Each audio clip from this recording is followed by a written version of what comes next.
আসসালামু আলাইকুম, স্বাগত জানাচ্ছি চ্যানেল আই সংবাদে। সংবাদ কক্ষে আপনাদের সাথে আছি আমি প্রিয়াঙ্কা।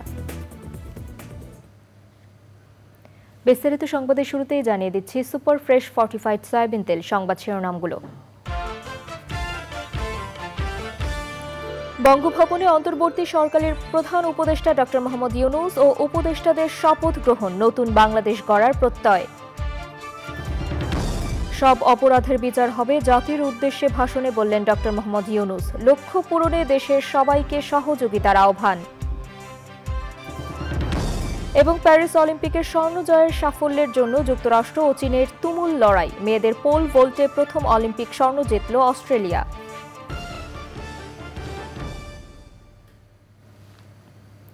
সংবাদ শিরোনামগুলো জানাচ্ছিলাম। এখনকার সংবাদ আয়োজন একই সঙ্গে চ্যানেল আইয়ের ইউটিউব চ্যানেলে এবং চ্যানেল আইয়ের ওটিটি প্ল্যাটফর্ম আই স্ক্রিনে লাইভ স্ট্রিম হচ্ছে। যাচ্ছে বিস্তারিত সংবাদে। বাংলাদেশের 17 সদস্যের অন্তর্বর্তীকালীন সরকারের প্রধান উপদেষ্টা হিসেবে শান্তিতে নোবেল পুরস্কার জয়ী ডক্টর মোহাম্মদ ইউনূসকে শপথ বাক্য পাঠ করিয়েছেন রাষ্ট্রপতি মোহাম্মদ শাহাবুদ্দিন। শপথ নিয়েছেন বাকি 16 উপদেষ্টার মধ্যে 13 জন। ঢাকার বাইরে থাকায় ফারুকী আজম, বীর প্রতীক, সুপ্রদীপ চাকমা এবং ডক্টর বিধান রঞ্জন রায় পরে শপথ নেবেন। বঙ্গভবনে 3 বাহিনীর প্রধান ও রাজনীতিবিদ সহ বিশিষ্ট ব্যক্তিদের উপস্থিতিতে শপথ অনুষ্ঠান হয়েছে। মাসুর শাকিলের রিপোর্ট। বৃহস্পতিবার রাত 9টায় বঙ্গভবনের দরবার হলে অন্তর্বর্তীকালীন সরকারের প্রধান উপদেষ্টা ও উপদেষ্টাদের শপথ অনুষ্ঠান। পবিত্র কোরআন থেকে তেলাওয়াতের মাধ্যমে অনুষ্ঠান শুরু হয়। শপথ অনুষ্ঠান পরিচালনা করেন মন্ত্রিপরিষদ বিভাগের সচিব মাহবুব হোসেন। সরকারের প্রধান উপদেষ্টা হিসেবে জনাব ডক্টর মোহাম্মদ ইউনূসকে প্রধান উপদেষ্টা হিসেবে এবং গোপনীয়তার শপথ বাক্য পাঠ করান রাষ্ট্রপতি মোহাম্মদ শাহাবুদ্দিন। প্রধান উপদেষ্টা পদের কর্তব্য বিশ্বস্ততার সহিত পালন করিব।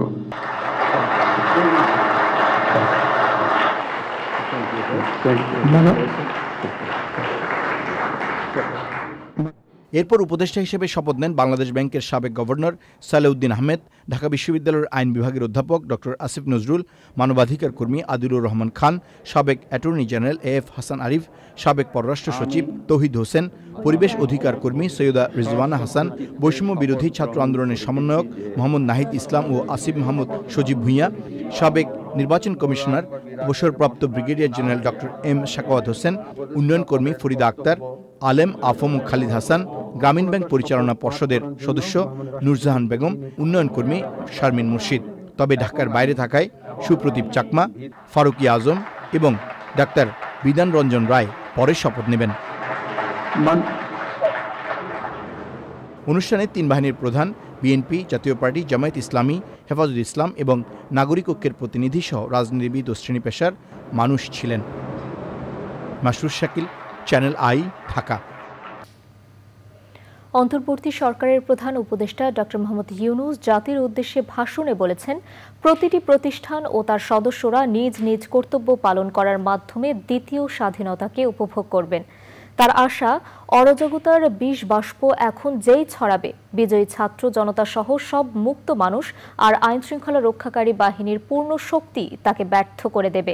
ডক্টর ইউনূস ঘোষণা দেন, সব অপরাধের বিচার হবে। সরকারের দায়িত্ব গ্রহণ করার মাত্র কিছুক্ষণ পরেই আমি আপনাদের কাছে দুটো কথা বলতে এসেছি। আজ দ্বিতীয়বার যারা স্বাধীনতার স্বাদ আমাদের সকলের জন্য সম্ভব করল, সেই বৈষম্য বিরোধী ছাত্র আন্দোলনের শহীদ ছাত্র জনতা এবং এতে আহত অসংখ্য আন্দোলনকারীকে স্মরণের মাধ্যমেই দেশবাসীকে আমি কিছু কথা বলতে চাই। তাদের দুঃসাহসিক আত্মত্যাগ, সাহস ও সারা দেশকে ঐক্যবদ্ধ করার বিনিময়ে ছাড়া এই স্বাধীনতা অর্জন কখনোই সম্ভব হতো না। সেই সঙ্গে তাদের সেই মুক্তির আকুতিগুলো উপলব্ধি করে সেনা, নৌ এবং বিমান বাহিনীর যে অকুতোভয় সদস্যরা দেশের মানুষের পাশে এসে দাঁড়িয়ে এই বিজয়কে ত্বরান্বিত করেছেন, তাদের প্রতিও জানাই জাতির পরম কৃতজ্ঞতা ও অভিনন্দন। ছাত্র জনতার অভ্যুত্থানে আমাদের দ্বিতীয় স্বাধীনতা অর্জন উৎসবের মুহূর্তে এই স্বাধীনতাকে নস্যাৎ করার জন্য ষড়যন্ত্রকারীরা দেশে একটা অরাজকতার ও ভীতির পরিবেশ সৃষ্টি করেছে। অরাজকতা আমাদের শত্রু, একে দ্রুত পরাজিত করতে হবে। এই মুহূর্তে সরকারের প্রথম কর্তব্য হিসেবে আমরা এই ষড়যন্ত্রকারীদের কঠিন হাতে দমন করব। স্বাধীনতার মুক্ত বাতাস যেন প্রত্যেকে বুক ভরে নিতে পারে, এই নিশ্চয়তা দানেই আমাদের সরকারের প্রথম পরিস্থিতি। এই ব্যাপারে দেশবাসীর সহযোগিতা কামনা করছি।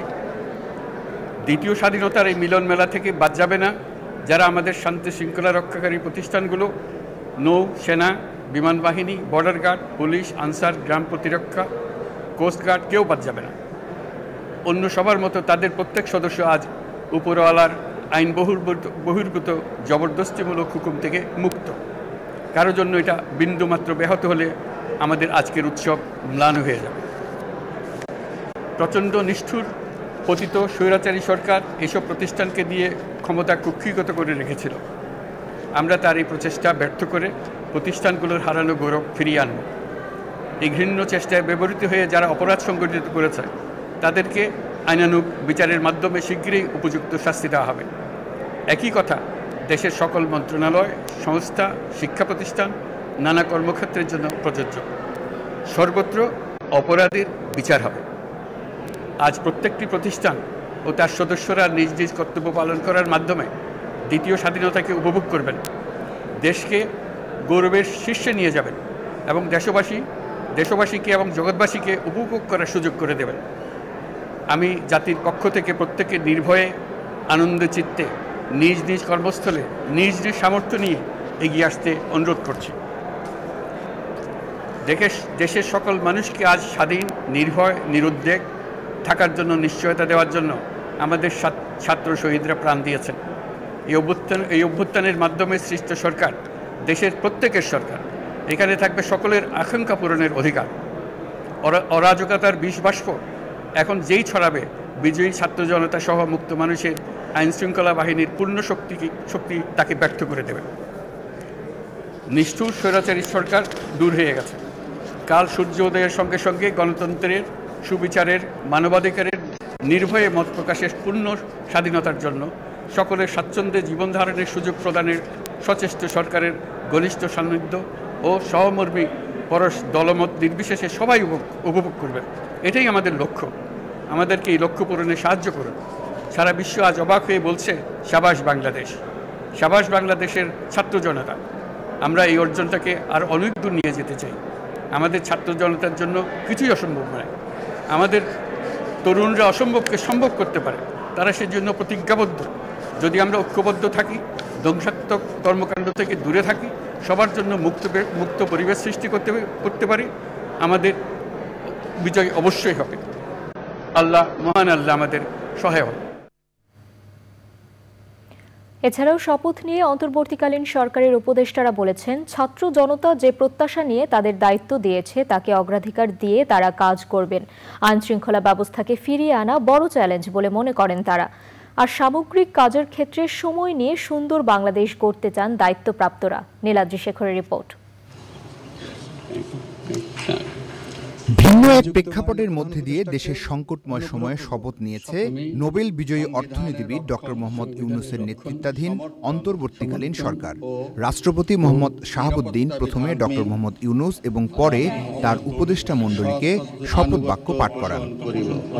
যে লক্ষ্য ও উদ্দেশ্য নিয়ে এই আন্দোলন, তা বাস্তবায়নে উপদেষ্টারা সর্বাত্মকভাবে কাজ করার প্রত্যয় জানিয়েছেন। সমস্যা ছিল, ওগুলো আমরা কাঁধে নিয়েছি, যেহেতু আমাদেরকে করতে হবে, কিন্তু আমাদের ছাত্রছাত্রীদের দাবি যেন আদায় হয়। যেই পশু শক্তির বিরুদ্ধে আমরা লড়াই করেছি, আমরা যেন সেই শক্তির মতো হয়ে না যাই।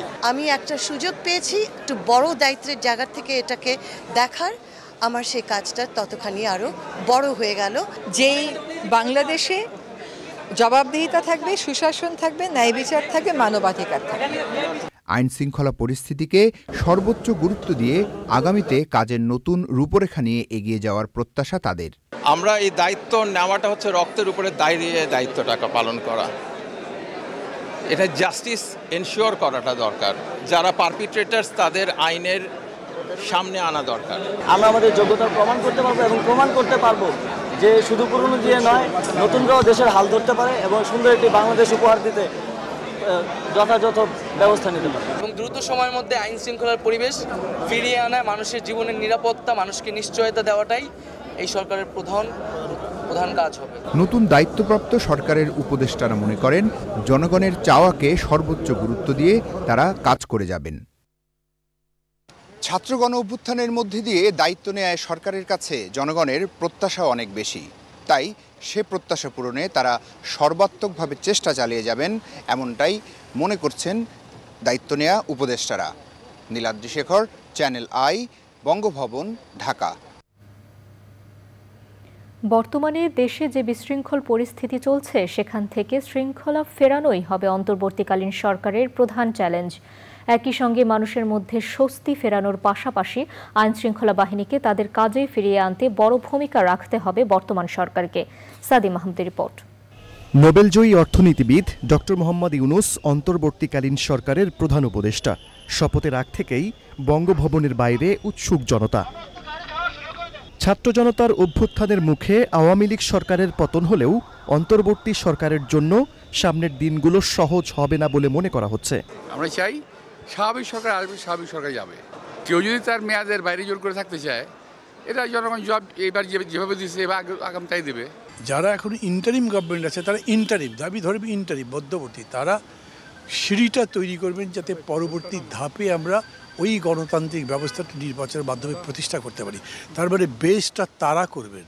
আবার বলছি, এই দেশের মানুষের প্রত্যাশা হলো এরা আইন শৃঙ্খলা পরিস্থিতি নিয়ন্ত্রণের জন্য সর্বাত্মক চেষ্টা করবে, বিচার ব্যবস্থাকে আইন এবং ন্যায় ইনসাফের দিকে নিয়ে যাওয়ার জন্য তারা চেষ্টা করা উচিত বলে আমরা মনে করি। জনগণ দ্বারা নির্বাচিত সরকার গঠনের প্রক্রিয়াটাকে ধ্বংস করে দেওয়া হয়েছিল, সেই ব্যবস্থাটাকে পুনরুজ্জীবিত করে যত তাড়াতাড়ি সম্ভব জনগণের ভোটে একটা নির্বাচিত সরকার সেখানে করা। বিশিষ্টজনরা বলছেন, শিক্ষার্থীরা যেটা চেয়েছে সেটি মেনেই রাষ্ট্র কাঠামোতে সংস্কার করতে হবে। অন্তর্বর্তীকালীন সরকারকে এখন সেটিই করতে হবে। মানুষ আশা করবে যে একটা অর্থপূর্ণ পরিবর্তন এসছে। আইন শৃঙ্খলা পুনঃপ্রতিষ্ঠা, তারপরে দেশের গণতন্ত্র পুনঃপ্রতিষ্ঠা, সুশাসন পুনঃপ্রতিষ্ঠা, অনেক কিছু আমাদের আবেদন। এই রাষ্ট্র বিনির্মাণের জন্য সবাই মিলে তাদেরকে সহযোগিতা করবে। অন্তর্বর্তীকালীন সরকার শুধু তারা দায়িত্ব নিয়েই সফল হতে পারবে না যদি ছাত্র জনগণ নাগরিকরা সহযোগিতা না করে। আমরা আশা করি ওনারা যতদিন থাকেন ওনারা বাংলাদেশের অর্থনীতি, বাংলাদেশের সমাজ, বাংলাদেশের রাজনীতিকে সামনের দিকে এগিয়ে নিয়ে যাবেন। অন্তর্বর্তীকালীন সরকারের হাত ধরে দেশ খারাপ সময় কাটিয়ে দ্রুতই ঘুরে দাঁড়াবে বলে মনে করছেন সাধারণ মানুষ। সাদি মাহমুদ, চ্যানেল আই, ঢাকা। অন্তর্বর্তীকালীন সরকারের প্রধান উপদেষ্টা ও উপদেষ্টাদের সম্পর্কে বিস্তারিত জানাচ্ছেন রফিকুল বাশার। অন্তর্বর্তীকালীন সরকারের প্রধান উপদেষ্টা নোবেলজয়ী অর্থনীতিবিদ ডক্টর মোহাম্মদ ইউনূস, বৈষম্য বিরোধী ছাত্র আন্দোলনের 2 সমন্বয়ক সহ মোট উপদেষ্টা 17 জন। বাংলাদেশে এই প্রথম 2 জন শিক্ষার্থী মন্ত্রী পদমর্যাদার দায়িত্ব পেলেন। বাংলাদেশ ব্যাংকের সাবেক গভর্নর সালেউদ্দিন আহমেদ, ঢাকা বিশ্ববিদ্যালয়ের আইন বিভাগের অধ্যাপক ডক্টর আসিফ নজরুল, মানবাধিকার কর্মী আদিলুর রহমান খান, সাবেক attorney general AF Hasan Arif, সাবেক পররাষ্ট্র সচিব তৌহিদ হোসেন, পরিবেশ অধিকার কর্মী সৈয়দা রিজওয়ানা হাসান, বৈষম্য বিরোধী ছাত্র আন্দোলনের সমন্বয়ক মোহাম্মদ নাহিদ ইসলাম ও আসিফ মাহমুদ সজীব ভুইয়া, সাবেক নির্বাচন কমিশনার অবসরপ্রাপ্ত brigadier general doctor M Shakhawat Hossain, Supradip Chakma, উন্নয়নকর্মী ফরিদা আক্তার, চিকিৎসক বিধান রঞ্জন রায়, আলেম আ.ফ.ম. খালিদ হাসান, গ্রামীণ ব্যাংক পরিচালনা পর্ষদের সদস্য নূর জাহান বেগম, উন্নয়নকর্মী শারমিন মুর্শিদ, ফারুক আজম। শপথের পরে উপদেষ্টাদের বিভিন্ন মন্ত্রণালয়ের দায়িত্ব দেওয়া হবে।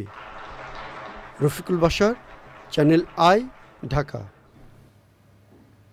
অন্তর্বর্তীকালীন সরকারের প্রধান উপদেষ্টা হওয়ায় নোবেলজয়ী ডক্টর মোহাম্মদ ইউনূসকে স্বাগত জানিয়েছেন সাধারণ মানুষ। এই দেশটার দায়ভার নিচ্ছে যেহেতু উনি ভালোভাবে চালাবে। আর কথা হই না তো ভালোই মনে করছি যে না দিছে ভালোই ভবিষ্যতে আমার ছাত্ররা আছে ছাত্ররা ইয়া করছে, সবার জন্য আল্লাহ দিলে ভালোই।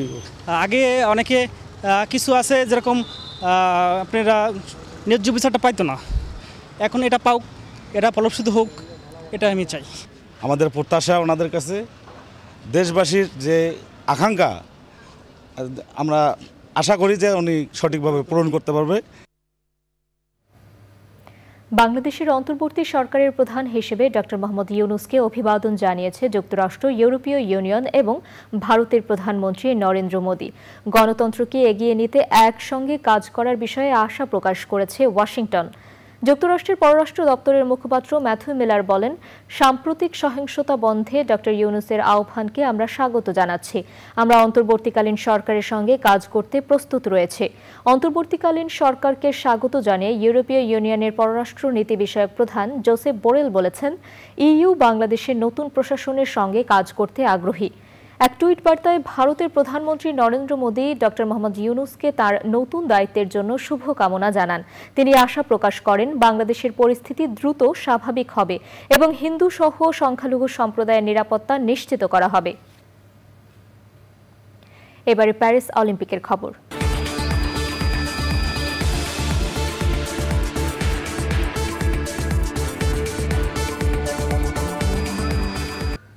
দর্শক, এবারে বিরতি।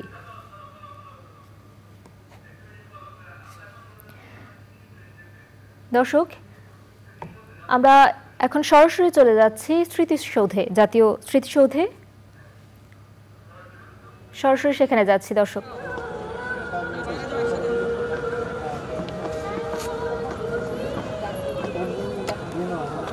ছাত্র তো পিছিয়ে লাগতেছে, উপদেশ তো এখন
দর্শক, এবারে বিরতি এবং বিরতির পর যা থাকছে। ফিরে এলাম বিরতির পর।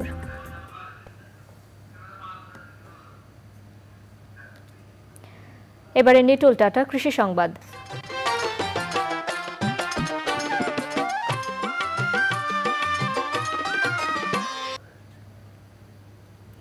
দিনাজপুরে চালকলের কালো ধোঁয়া, ছাই, বর্জ্যের বিরূপ প্রভাব পড়েছে ভুট্টার ফলন ও গবেষণায়। উন্নত জাতের ভুট্টা গবেষণায় এগোতে পারছেন না বাংলাদেশ গম ও ভুট্টা গবেষণা ইনস্টিটিউট। চালকলের কালো ধোঁয়ায় ভুট্টার গবেষণায় ব্যাঘাত ও ফসল নষ্টের বিষয়ে পরিবেশ অধিদপ্তরে লিখিত অভিযোগ দিয়েছে বাংলাদেশ গম ও ভুট্টা গবেষণা ইনস্টিটিউট। দিনাজপুর থেকে শাহ আলম শাহির পাঠানো তথ্য ও ভিডিও চিত্রে আল মুকসিদের রিপোর্ট। উঠছে কালো ধোঁয়া, ধোঁয়ার সাথে উঠছে চালকলের ছাই। ছাইয়ের ঘন আস্তরণ পড়ে সবুজ পাতা কালো হয়ে পড়েছে।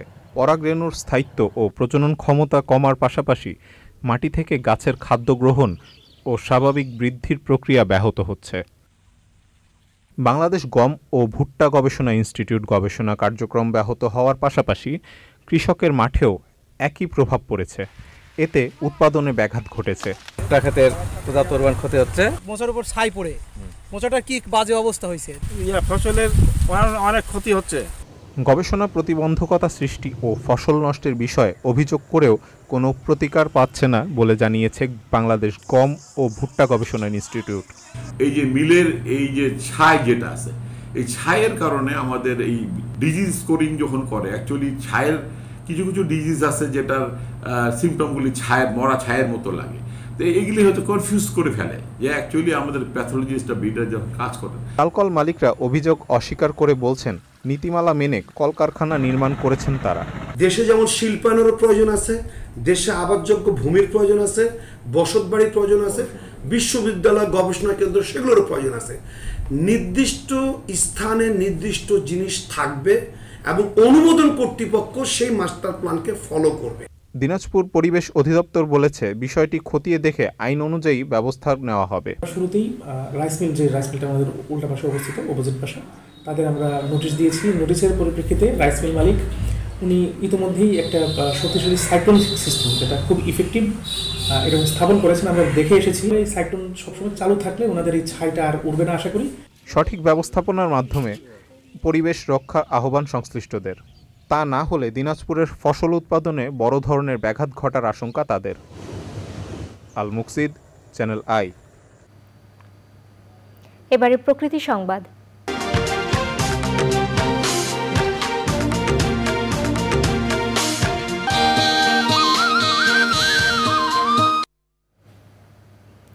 বাগেরহাটে ডিঙি নৌকা তৈরিতে ব্যস্ত সময় পার করছেন কারিগররা। বংশ পরম্পরায় পেশা ধরে রেখেছে অনেক পরিবার। এতে কর্মসংস্থান সৃষ্টির পাশাপাশি সচ্ছলতা ফিরেছে অনেকের ঘরে। মাহফুজুর রহমান মাহফুজ ও এম পলাশ শরীফের ভিডিও চিত্রে আফরোজা হাসির রিপোর্ট। বছর ঘুরে বর্ষা এলেই অথই জলরাশিতে পরিপূর্ণ হয়ে ওঠে নদী, খালবিল, হাওর বাওর সহ দেশের নিম্নাঞ্চল। এ সময় মাছ ধরা কিংবা মানুষের চলাচলের অন্যতম বাহন নৌকা। নৌকা তৈরিতে দিনরাত হাতুড়ি বাটালের ঠোকাঠুকিতে মুখর বাগেরহাটের চিতলমারী উপজেলার নালুয়া বাজার। এই নৌকার কাজ করে আমার সংসার চলে। প্রত্যেক সপ্তাহে আমাকে 30 খান নৌকা দেওয়া লাগে। আমরা কাজ বাজ করে এই নৌকা গড়াইয়ে আমরা সংসার চালাই। এসব নৌকা কিনে নিয়ে যায় দূর দূরান্ত থেকে আসা ব্যবসায়ীরা। নৌকার রেট আর সাইজ আছে 3টে। আর যদি কেউ অর্ডার দিয়ে ভালো করে বানায় না, সেক্ষেত্রে ভালো করে বানায় দেওয়া হয়, এগুলোর দাম বেশি পড়ে। যেরকম কাঠ বলবে সেই কাঠ দিয়ে বানায় দেওয়া সম্ভব। আমার এখানে যেরকম নৌকো বলবে সেরকম নৌকো বানায় দেওয়ার মতো কারিগর আমার কাছে আছে। আবহমান বাংলার ইতিহাস ঐতিহ্যের সাথে জড়িত এই পেশা ধরে রাখতে পৃষ্ঠপোষকতার দাবি কারিগরদের। আফরোজা হাসি, প্রকৃতি ও জীবন ডেস্ক, চ্যানেল আই।